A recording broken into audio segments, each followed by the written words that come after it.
contigo en la distancia estoy.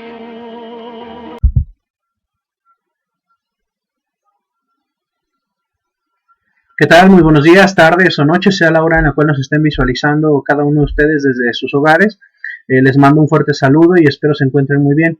Sean bienvenidos a una de las transmisiones más que se está llevando a cabo por parte del Museo Regional de Guadalajara, del Instituto Nacional de Antropología e Historia.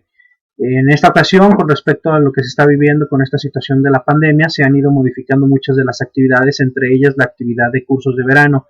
Se ha hecho la utilidad de las plataformas digitales para poder llevar a cabo esta actividad y poderla llevar a sus hogares. Y bueno, en primera instancia quiero abrir un agradecimiento a mi amigo y compañero Omar Chávez. Él trabaja en el museo en el área de servicios educativos, el cual me ha abierto de nueva cuenta la invitación para participar en este evento de cursos de verano 2020 con esta nueva modalidad. Y también quiero agradecer al director del Museo Regional de Guadalajara, al director Roberto Velasco Alonso. Bueno, mi nombre es Jorge Arturo Chávez Vera, soy estudiante de la Universidad de Guadalajara en la licenciatura de Medicina Veterinaria Zootecnista del Centro Universitario de Ciencias Biológicas y Agropecuarias. Me estoy especializando en la parte de la fauna silvestre, quiero seguir especializándome en la parte de la fauna silvestre. Y bueno, como se han de imaginar, vamos a tomar un tema con respecto a organismos, animales, sí, y va a ser algo bastante especial con algunos animales muy peculiares, y también vamos a meter un poco sobre esa parte cultural que llega a combinarse, ¿no? Vamos a hacernos pequeños nosotros para poder abrir la presentación. Entonces yo me voy a poner hasta acá y déjenme, abro aquí la presentación.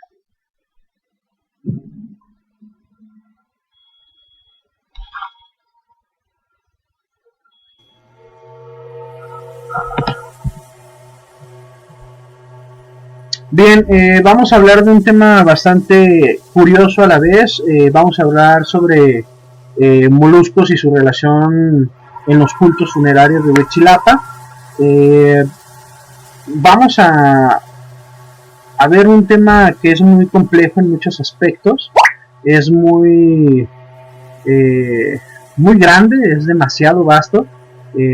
Hay especialidades, doctorados que se tienen que llevar a cabo para el estudio de este tipo de organismos, y vamos a encontrar también, pues bueno, la parte cultural, la parte prehispánica. Entonces también es un tema bastante amplio, bastante enorme, pero bueno, vamos a ir desglosando poco a poco para ir entendiendo un poquito más lo que les traemos en esta ocasión.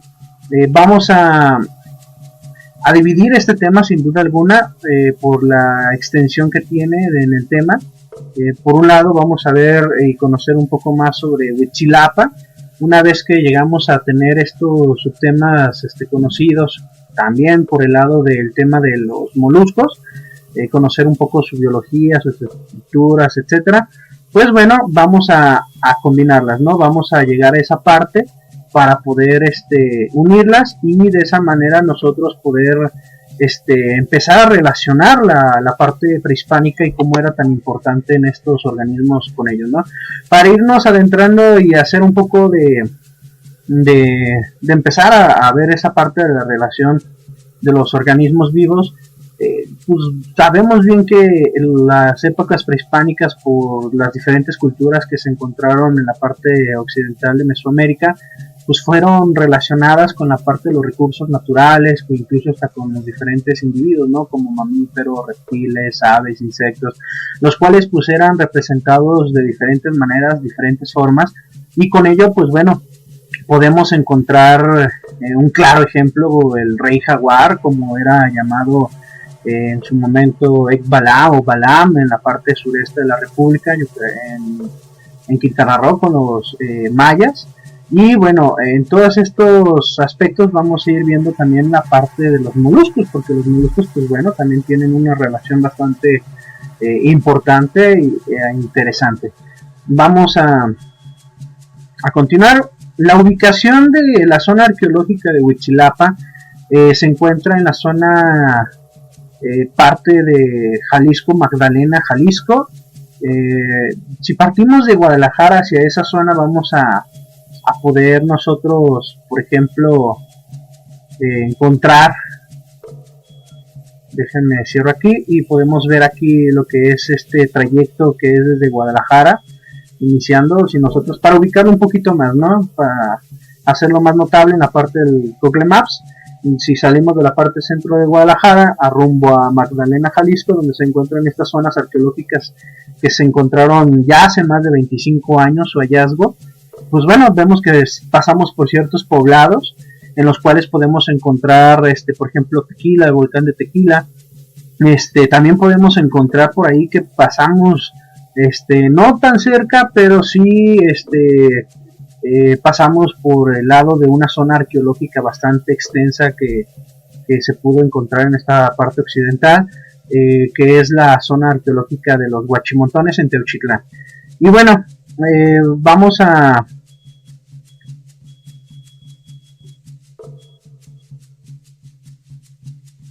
encontrar nosotros que esta zona arqueológica pues presenta varias cosas importantes, ¿no? Sin duda alguna es una de las zonas arqueológicas de tumba de Tiro que se ha encontrado sin estar, en este caso, con un impacto o con una manipulación por parte de la mano del hombre moderno. Entonces todos estos aspectos se conjugan y nos dan una relación bastante importante con la parte de que el interior de estas zonas arqueológicas pues nos van a aventar datos bastante importantes gracias a que pues están todos intactos. Entonces esto nos va a ayudar muchísimo a encontrar un poquito más de esas piezas para el rompecabezas, para seguir encontrando en todo esto respuestas a las preguntas, ¿no?, que siempre se han hecho. Y bueno, conocer un poco más sobre la cultura, cómo era su forma social, familiar, costumbres, tradiciones, etcétera, ¿no?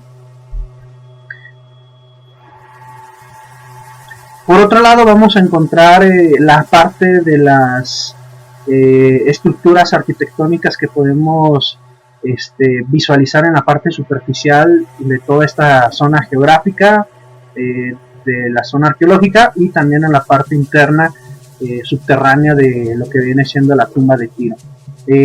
Aquí podemos encontrar, como les había mencionado, estructuras con conjuntos circulares y en ellos pues cruces con altares centrales, ¿no? Todas estas formas estructurales arquitectónicas de esos conjuntos, y a la vez también encontrar pues esta parte de que en la superficie de estas estructuras podemos encontrar algunos hallazgos de casas de adobe que eran construidas en esas zonas. También vamos a observar que en las tumbas de Tiro pues se encontraron, como les mencionaba, muchas ofrendas. Estas ofrendas pues bueno, van con un cierto referente a la cosmovisión que se tenía anteriormente, que era precisamente de que si nosotros en la vida terrenal, vivos tal cual, teníamos necesidades, pues también al momento de hacer esta transición a la parte de ya sea al inframundo o ir hacia donde están los dioses, al cielo, etcétera, pues bueno, necesitábamos llevar también nuestras cosas para nuestras necesidades que fuesen a presentarse en aquellos lugares, ¿no? También se presentaban maquetas, las cuales estas maquetas pues eran representaciones de la vida que se tenían por parte de esas personas que eran enterradas en esos sitios. Y bueno, encontramos las tumbas de Tiro, en las cuales podemos encontrar una caída con una profundidad, puede ser variable. Se han encontrado caídas de 18 metros, por ahí tengo entendido, incluso hasta con esta de Huichilapan, que se encontró con una caída de 7 metros aproximadamente, si acaso un poquito más, un poquito menos, con dos cámaras dando hacia los puntos cardinales. Recordemos que también en la parte de las ubicaciones cardinales, el norte, sur, este, oeste, también eran muy importantes en la cosmovisión de nuestras culturas prehispánicas, en la cual, bueno, vamos a encontrar estas dos cámaras donde se depositaron estos cuerpos, donde también se encontraron estas ofrendas, ¿no? Y bueno, la edad de estas tumbas se está presentando un dato de 300 antes de Cristo al 450 después de Cristo. Vamos a tener que eran acompañados los rituales funerarios con ciertas actividades de los que iban dentro de este tumulto, ¿no? Este tumulto acompañando ya sea los familiares que se encontraban dolentes o las personas, amigos que iban con ellos, ¿no? Que compartían este tipo de sentimiento de duelo por la pérdida. Entonces pues ellos tenían formas expresivas para representarlo, en la cual eran algunas de ellas costumbres de perforarse las mejillas, hacerse unas perforaciones y unirlas con un palo. Otras de ellas eran la parte de la creencia de la fertilización de la tierra por medio de la sangre, en la cual ellos se cortaban en la piel y sangraban precisamente para que esa sangre cayera en la tierra y representase la parte de la fertilización. Y también podemos encontrar que eran acompañados con música, con comida, banquetes, todo ello, ¿no? Entonces, las tumbas de Tiro, pues si lo vemos desde un punto arquetipos, pues nos van a hacer una forma representativa del inframundo como tal, de un espacio material y simbólico para ellos. Entonces es algo bastante importante las tumbas de Tiro. Bueno, por ese es el lado importante de Huitzilapan con respecto a ese tema. Y bueno, nosotros vamos a empezar a conocer sobre los moluscos. Los moluscos, déjenme decirles que bueno, es una ahora sí que es uno de los grupos zoológicos más grandes que podemos encontrar, ¿no? En primer lugar, pues sin duda alguna están los artrópodos, insectos, etcétera, y por el segundo lugar tenemos a los moluscos. Los moluscos son pues uno de los grupos de animales donde podemos encontrar, si acaso dependiendo de los autores que estemos consultando, nos van a arrojar ciertas cantidades. Hay unos que nos dicen que son más de 100.000 especies, ¿no? Entonces imagínense la cantidad, y sobre todo también ahí nos hacen referencia sobre una cantidad de especies que ya están extintas. Entonces son miles y miles de individuos los cuales se encuentran y que todavía ni siquiera hemos conocido. Llevamos cierto porcentaje y se dice que tenemos un porcentaje mucho más. En la parte de los moluscos podemos encontrar que hay una gran variabilidad de formas, tamaños, de ciclos biológicos que llegan a presentar, estructuras, etcétera. Sí, hay desde la parte microscópica hasta la parte más compleja, donde ya encontramos moluscos de grandes tamaños. En ello podemos encontrar, por ejemplo, si vemos la imagen, vemos una estructura filogenética, o sea, la estructura de más o menos cómo se van a ir componiendo todos estos individuos en una rama donde se van a como conjugar a ver si hay parentesco, ¿no? Por así decirlo, de una manera muy simple. Y de ahí se van a derivar las clasificaciones, o sea, la taxonomía. La taxonomía es la forma en que la vamos a clasificar para identificarlos. Y en ellos, en toda esta filogenia, pues bueno, se aplica ese corte donde encontramos los moluscos y ahí empezamos la clasificación, donde nosotros podemos encontrar los gasterópodos, los bivalvos, los cefalópodos, que son los principales, y es aquí donde nosotros podemos encontrar grandes tamaños en la parte de los cefalópodos con individuos de hasta 20 metros, como el calamar gigante. Y los moluscos pues también podemos encontrar su determinación como nombre, que significa cuerpo blando, que son organismos de un cuerpo muy muy delicado, muy blandito, muy como gelatinoso, por así decirlo, en cierta manera. Y podemos encontrar también una gran variabilidad de, como les digo, de formas, o sea, ¿okay? Son de diferentes colores, de diferentes estructuras. Entonces nosotros nos vamos ahorita a enfocar en dos clases de los moluscos, que es la de los gasterópodos y la de los bivalvos. Para definir un poquito más cómo clasificar a los moluscos, vamos a utilizar tres características. Una es el pie muscular, la otra es la concha calcárea. En este caso no lo presentan todos los individuos, hay unos que sí lo presentan a concha, como el caracol o los bivalvos, como los mejillones que tienen estas conchitas. Entonces, sí, algunos sí lo presentan, otros no los presentan, otros sí los presentan, pero muy pequeños, en un desarrollo muy pequeño, y en el caso de los cefalópodos sí lo presentan incluso en la parte interna de su cuerpo. Entonces son como las estructuras que van a proteger al organismo del medio ambiente ante las diferentes adversidades, ¿no? Eso es por un lado. Y bueno, también vamos a encontrar el tercer característica que podríamos encontrar en los moluscos, que es un órgano de alimentación llamado la ródula. Ya en su momento vamos a ver un poquito les tengo un video donde vamos a ver cómo la ródula es bastante interesante, me encantó este video. Y bueno, vamos a proseguir. Vamos a encontrar estas dos clases que les mencionaba, que vamos a dividir de los moluscos, la clase gasterópoda y la clase de los bivalvos. Por un lado tenemos en los gasterópodos aquí una imagen de un Lobatus gigas. El Lobatus gigas es uno de los gasterópodos bastante grandes. Tengo por acá uno, déjenme les muestro.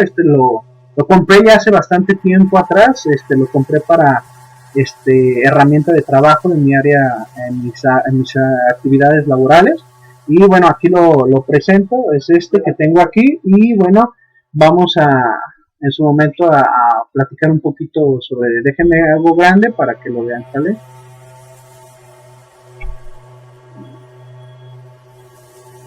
Ahí está. Aquí está, miren. Es el que les estoy presentando. Y bueno, véanlo, porque ahorita vamos a hablar de él, ¿sale? Bueno, vamos a hacernos de nueva cuenta chiquito para continuar con la plática. Es bastante grande, si se fijan y hacemos una comparación con mi mano, pues bueno, es mucho más grande la estructura del caracol del gasterópodo. Y bueno, por otro lado, el del bivalvo, tenemos a los bivalvos con una Spondylus princeps. En su momento fue considerado como el oro rojo, bastante importante por sus características de las conchas. Como les digo, eran muy codiciados todos estos individuos por su gran belleza primordialmente, y los podemos encontrar hoy en día por muchas razones, ¿no? Los moluscos en sí, en general, son importantes por muchos aspectos, ¿no? Por un lado es porque es consumo para alimento del humano. Por otro lado también lo tenemos por la parte de la investigación de la ciencia, como hay moluscos que se pueden investigar, como el calamar gigante con su sistema nervioso. Se hacen investigaciones para beneficio también de nosotros, los seres humanos. Y también tenemos, pues bueno, que en los gasterópodos vamos a encontrar que gasterópodo es una palabra griega que significa pie en el estómago. Y ahorita van a ver por qué decimos que es una característica de los moluscos, y en este caso se hace presente incluso hasta en los nombres de estos animales, ¿no? El hábitat de los gasterópodos, pues bueno, los podemos encontrar distribuidos en agua dulce, salada. La mayoría, sin duda alguna, los vamos a encontrar en agua salada. Las estructuras que podemos encontrar con el caracol, como veamos en la imagen que les mostré, tenemos diferentes estructuras, ¿no? El canal sifonal, la columela. El ápice es la zona principal, la punta de lo que es el caracol. Desde que se empieza a desarrollar, se empieza a formar esas placas calcificadas, de las cuales vamos a encontrar que la punta más pequeña es desde el origen, o sea, lo más antiguo. Ya lo más grande es lo último que se desarrolló, que fue precisamente a empezar a dar vuelta gracias a la columela. Y bueno, de ahí se forman estructuras del borde perimetral, de la última vuelta, la espiral y demás, donde el individuo va a introducirse para poder habitar esa zona y poder estar realizando parte de sus actividades diarias, ¿no? Con ello vamos a ver aquí un pequeño video donde, como les digo, pues ahora sí que los gasterópodos, pues bueno, les vuelvo a repetir, se distribuyen desde las aguas dulces hasta aguas saladas. Tenemos también otro tipo de gasterópodos que también son terrestres, de cierta manera, como ustedes los pueden ubicar desde la casa, desde sus propios jardines. Ahí pueden encontrar estas caracoles. Ellos también forman parte de los gasterópodos, es otra clase. Y bueno, continuando con los marinos, pues bueno, aquí vemos a uno de los gasterópodos, los cuales sí se les define muy bien la cabeza. Se definen esas, parecieran como dos antenas. Esas zonas que se encuentran en la cabeza son las que van a definir la parte de los ojos. Vean, justamente es esa la parte de los ojos. Vean, justamente aquí están los ojos. Estas son las estructuras que van precisamente con un sistema nervioso para poder controlar la visión. Son fotocromáticos. Y bueno, vamos a encontrar también cómo se empezó a desplazar, ¿no? Esto se hace precisamente con el aspecto de que el individuo se desplaza con el pie, que es precisamente esa estructura muscular que se encuentra en la zona ventral del animal, que le va a ayudar a desplazarse y moverse de un punto a otro. Y también va a tener otra estructura, que es el opérculo. El opérculo es una cosa bastante grande que se va a pegar justamente en la parte de la boquilla del caracol. Eso es un músculo pegable que se va a endurecer fuerte para que nadie le pueda hacer daño y el individuo, en su mayoría de su estructura, quede protegido. Por otro lado, vamos a ver la zona oral de estos animales. Vean, es una estructura sorprendente. Aquí lo vemos súper rapidísimo. Ahora veámoslos en cámara lenta. Ahí lo vemos en cámara lenta. Vean cómo se presentan estos movimientos donde se ven como unos dientitos. Esas dientes en forma de sierra, pues bueno, van a ir cortando completamente la succión del plancton, y demás, que es parte de lo que son parte de su alimentación. Algunos otros podemos encontrarlos con alimentaciones de los pastos acuáticos marinos que se encuentran en esas zonas. Y vamos a ver ahí al término del video donde nos muestra la ródula, ¿no?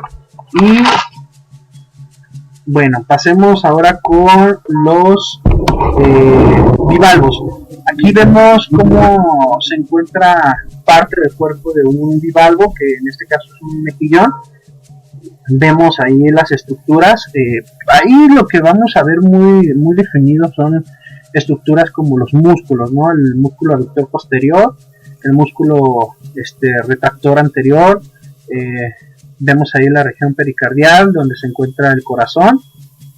Y también vamos a encontrar estructuras como las gónadas, los palpos, que son estructuras muy importantes para estos individuos, ya que ellos no tienen una cabeza definida. Entonces recordemos que ciertos individuos que se encuentran en diferentes formas de vida en su entorno, dependiendo de cómo estén estructurados sus ecosistemas o cuáles son sus necesidades, van a desarrollar ciertas habilidades o ciertas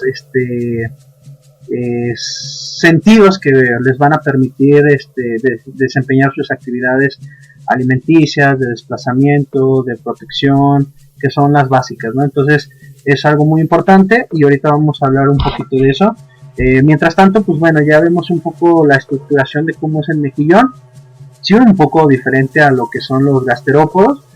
Y también vamos a encontrar esta concha, donde nosotros vemos, pues ahora sí que cómo es la concha de la parte interna, en este caso de un mejillón, donde vemos que justamente aquí se van a postrar las estructuras musculares. Si ustedes recuerdan, cuando quieren abrir un mejillón para poderlo comer, se pone bastante duro, es muy complicado. Entonces sí se tiene que tener un proceso ahí importante para poderlo abrir y consumir.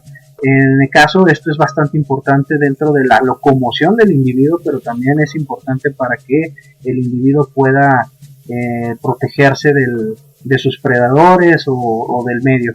Eso es algo bastante importante, ¿no? Y bueno, podemos encontrar ciertas otras estructuras. Vamos a ver aquí un video donde nosotros podemos empezar a ver una gran variedad de tipos de bivalvos, diferentes formas, diferentes tamaños. Ahí vemos cómo se encuentran aquí encajados cada uno de estos mejillones.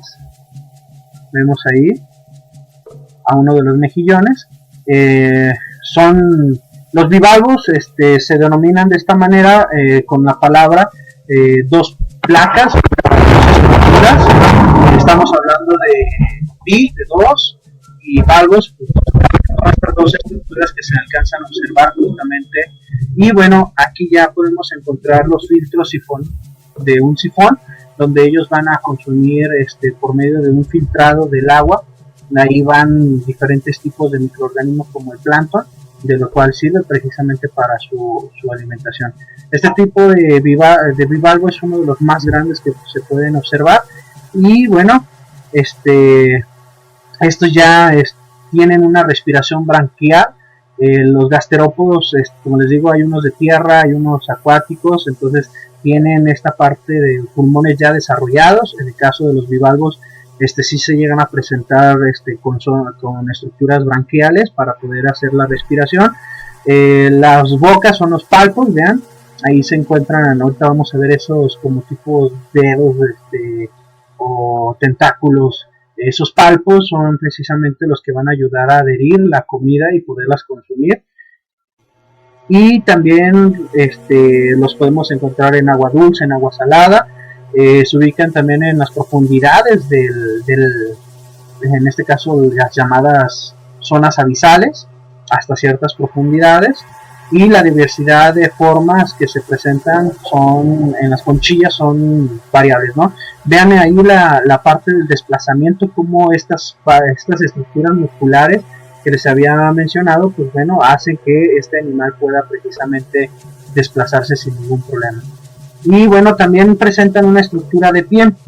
Ahí vemos a un bivalvo como esta estructura de pie lo va a empezar a utilizar, esta estructura de músculo bastante gruesa, bastante desarrollada, como le ayuda para impulsarse, como le ayuda para desplazarse de un punto a otro, incluso hasta para escarbar. Entonces ahí ya la vemos enterrada como este animal, y vemos otra vez el filtrado del sifón para poder en este caso tener su consumo de alimentos.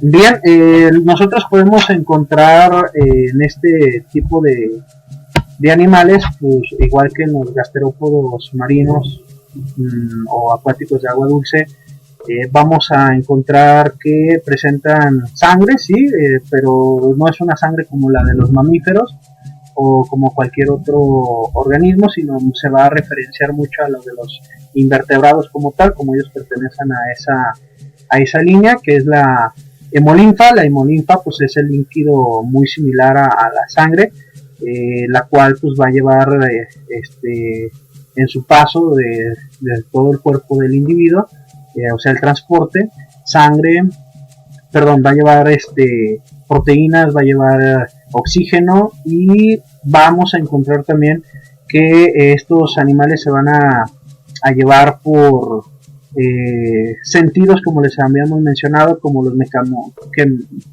mecanorreceptores, que es el tacto.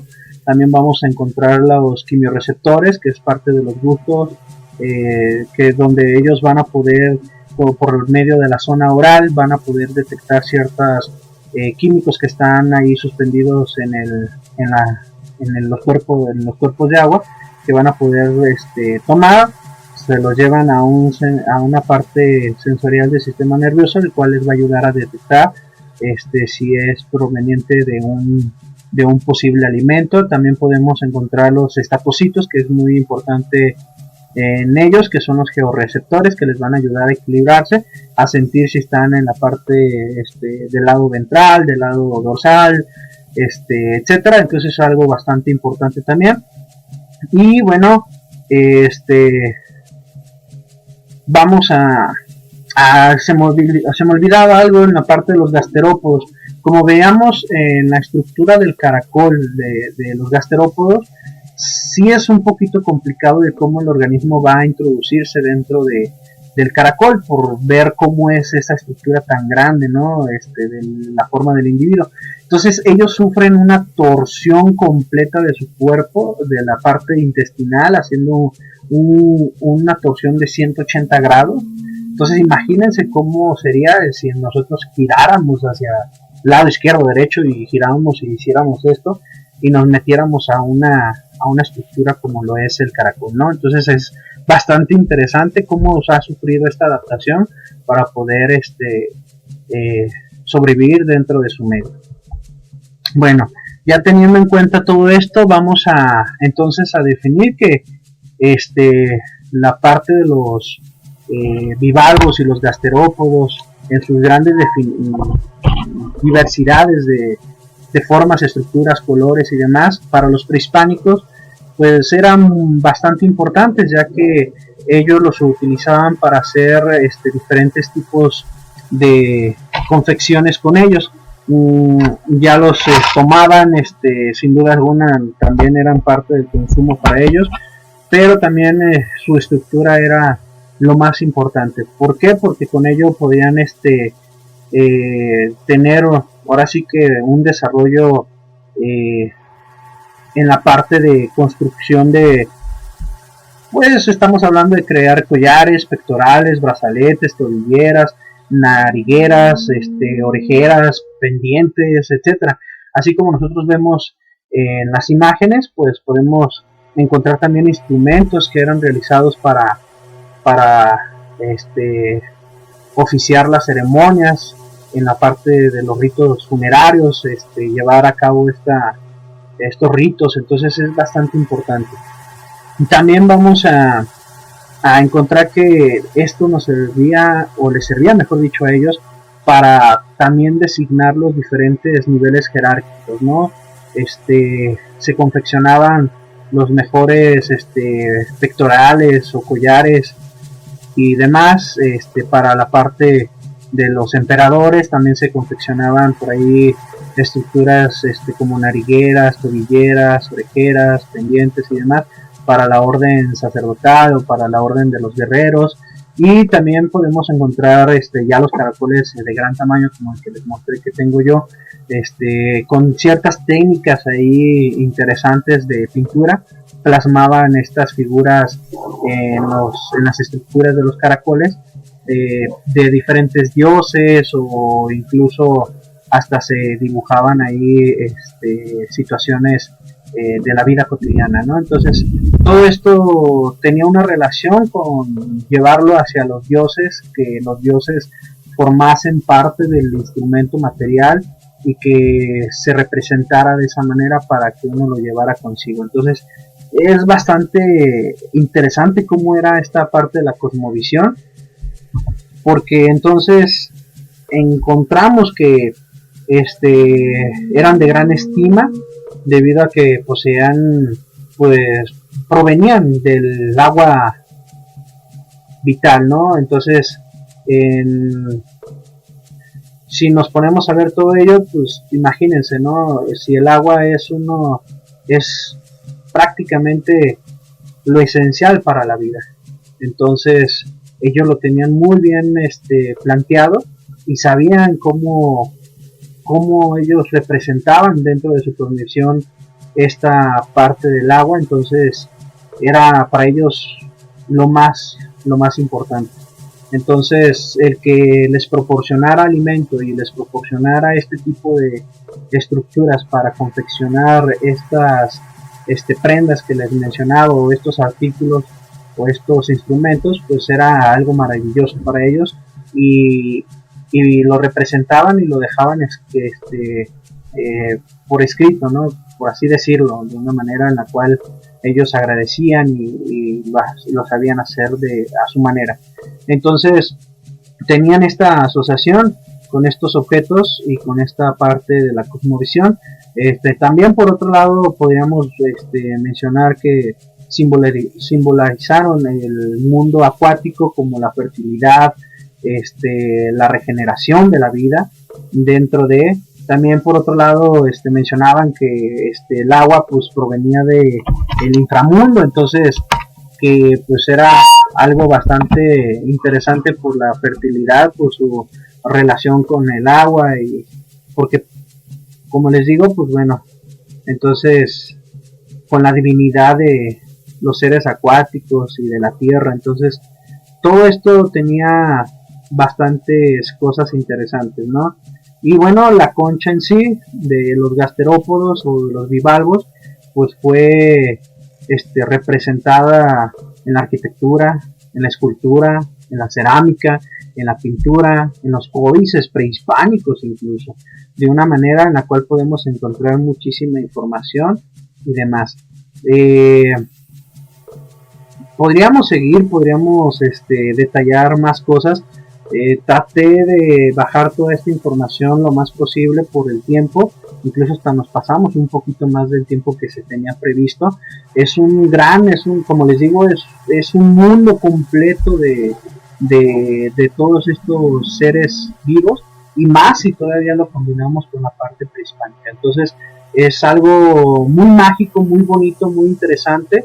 Espero y les haya sido de su agrado, espero y les haya denotado en cada uno de ustedes la importancia, y sobre todo el que ustedes se interesen todavía más por conocer un poco más de sus raíces, el saber cómo es que estos organismos que nosotros vamos a las playas y demás, compramos un caracol, un adorno, un collarcito y demás, y viene ahí la estructura de estos individuos, pues bueno, sabemos de dónde provienen y demás.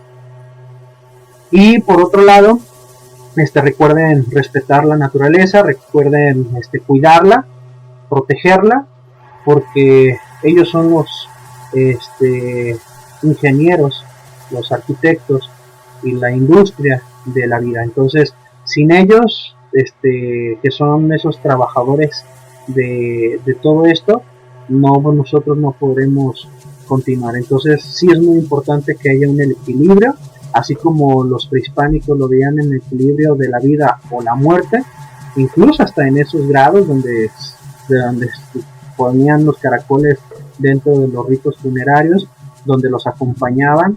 Entonces sí era muy importante. Entonces también verlo desde esa parte de respeto y de gran importancia para todos nosotros los seres vivos. Y bueno, ustedes los invito a que vayan al Museo Regional de Guadalajara.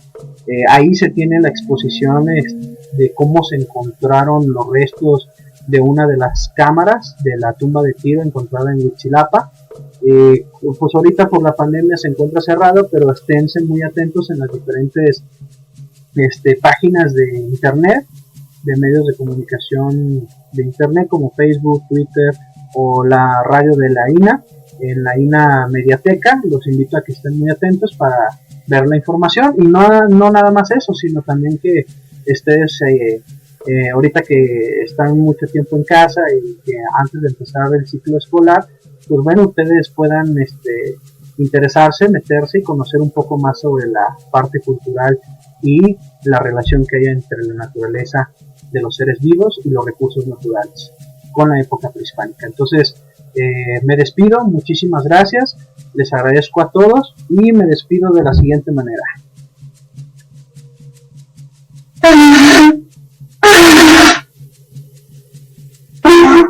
No me salió, ya tengo muchos años sin practicar.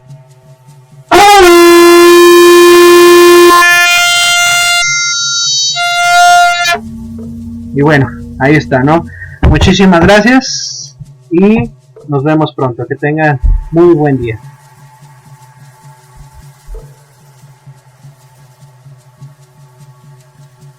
Instituto Nacional de Antropología e Historia. Secretaría de Cultura.